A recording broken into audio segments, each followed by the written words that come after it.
வாழ்க வளமுடன். ஓம் நமச்சிவாய. அனைத்து தமிழ் உள்ளங்களுக்கும் வணக்கம்.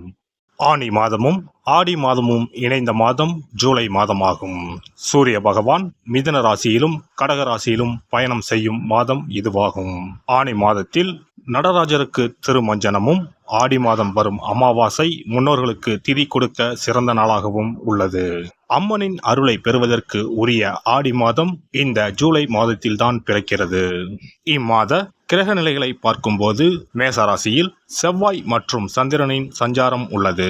ரிஷபராசியில் குரு பகவானும், மிதுன ராசியில் சூரியனும் சுக்கிரனும் இணைந்துள்ளனர். கேது பகவான் கன்னி ராசியிலும், சனி பகவான் கும்பராசியிலும் உள்ளனர். ராகு பகவான் மீன ராசியில் சஞ்சாரம் செய்கின்றார். இம்மாத கிரக பெயர்ச்சி என எடுத்துக்கொண்டால் சுக்கிர பகவான் ஜூலை 6ஆம் தேதி மிதுன ராசியில் இருந்து கடகராசிக்கு செல்கிறார். செவ்வாய் பகவான் ஜூலை 12ஆம் தேதி மேசராசியில் இருந்து ரிஷபராசிக்கு இடப்பெயர்ச்சி ஆகின்றார்.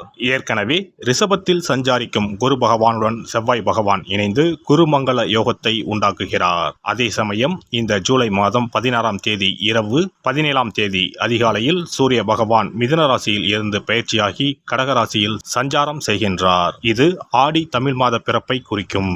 ஜூலை 19ஆம் தேதி புதன் பகவான் கடகராசியில் இருந்து சிம்மராசிக்கு பெயர்ச்சியாகின்றார். சுக்கிர பகவான் ஜூலை 31ஆம் தேதி சிம்ம ராசிக்கு பெயர்ச்சியாகின்றார். சந்திர பகவான் ஜூலை 1ஆம் தேதி அஸ்வினி நட்சத்திரம் மேசராசியில் இருந்து தன் பயணத்தை ஆரம்பிக்கிறார். இந்த கிரக பெயர்ச்சி மற்றும் சஞ்சாரத்தால் உங்கள் வாழ்வில் ஏற்படக்கூடிய சுப மற்றும் அசுப பலன்கள் என்ன என்பதனை பற்றி காண்போம்.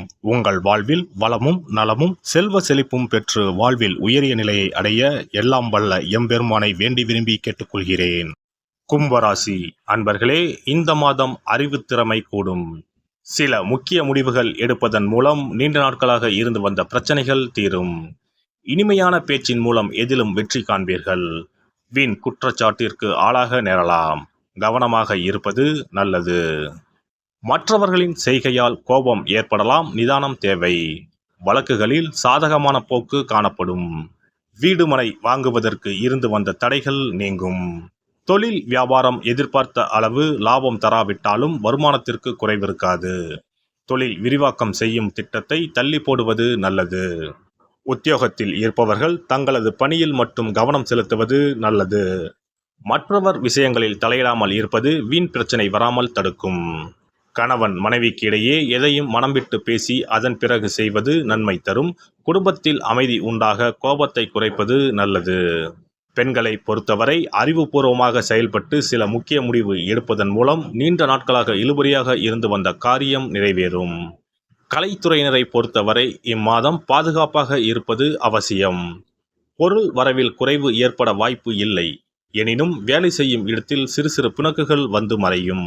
கோபம் கலந்த வார்த்தைகளை உதிர்க்காமல் இருப்பது நல்லது. அரசியல் துறையினருக்கு உறுதியும் துணிவும் நிறைந்திருக்கும்.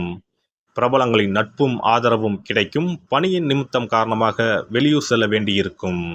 மாணவர்களுக்கு எதிர்காலத்தை பற்றிய எண்ணம் உண்டாகும். மேல் படிப்பு பற்றிய சிந்தனையில் ஈடுபடுவீர்கள். சக மாணவர்களின் விவகாரங்களில் தலையிடாமல் ஒதுங்கி இருப்பது நல்லது. நட்சத்திர பலன்கள்.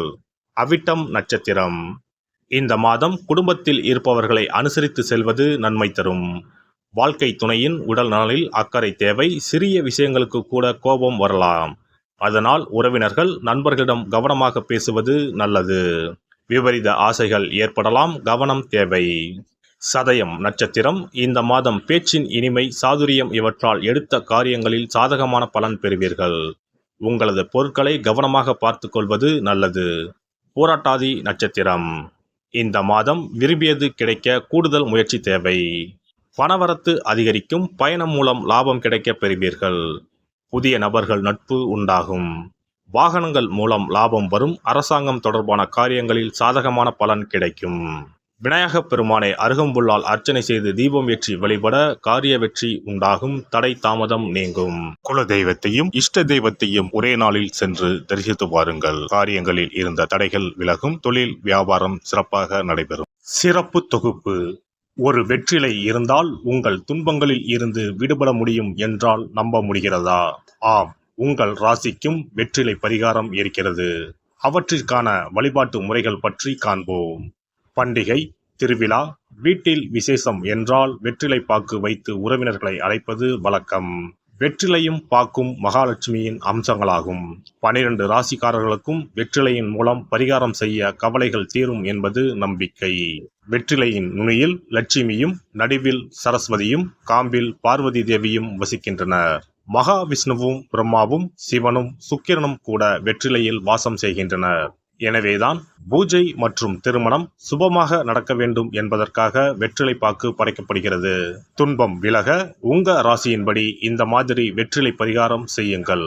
வெற்றிலை பரிகாரத்தில் எல்லோரும் ஒரே மாதிரியான பரிகாரத்தை செய்தால் பலன் தராது.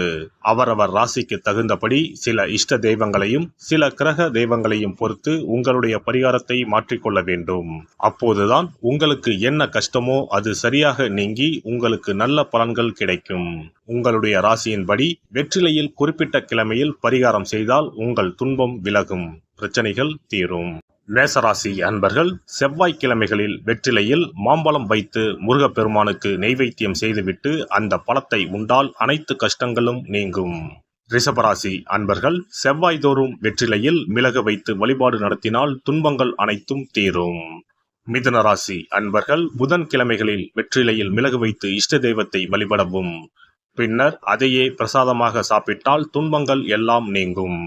கடகராசி அன்பர்கள் வெள்ளிக்கிழமை தோறும் வெற்றிலையில் மாதுளை பழத்தை வைத்து காளியை வழிபாடு செய்து பின்னர் அந்த மாதுளை பழத்தை சாப்பிட்டால் துன்பங்கள் நீங்கும். சிம்மராசி அன்பர்கள் வியாழக்கிழமைகளில் வெற்றிலையில் வாழைப்பழத்தை வைத்து இஷ்ட தெய்வத்தை வழிபடலாம்.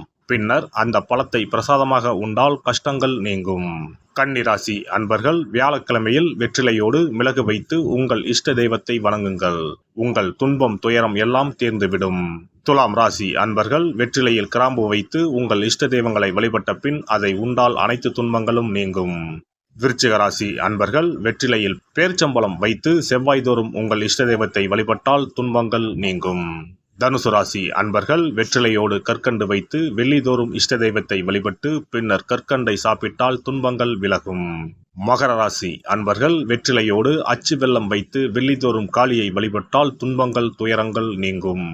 கும்பராசி அன்பர்கள் வெற்றிலையோடு நெய் வைத்து சனிக்கிழமைகளில் காளி தெய்வத்தை வழிபட்டால் உங்கள் துன்பங்கள் எல்லாம் தீரும். மீனராசி அன்பர்கள் வெற்றிலையோடு சர்க்கரை வைத்து ஞாயிறு தோறும் இஷ்ட தெய்வத்தை வழிபட்டால் துன்பங்கள் எல்லாம் விலகும். எல்லாம் வல்ல இறையருளால் நீங்களும் உங்கள் அன்பு குடும்பமும் உடல் நலம், நீலாயுள், நிறை செல்வம், உயர் புகழ், மெய்ஞானம் ஓங்கி வாழ்க வளமுடன்.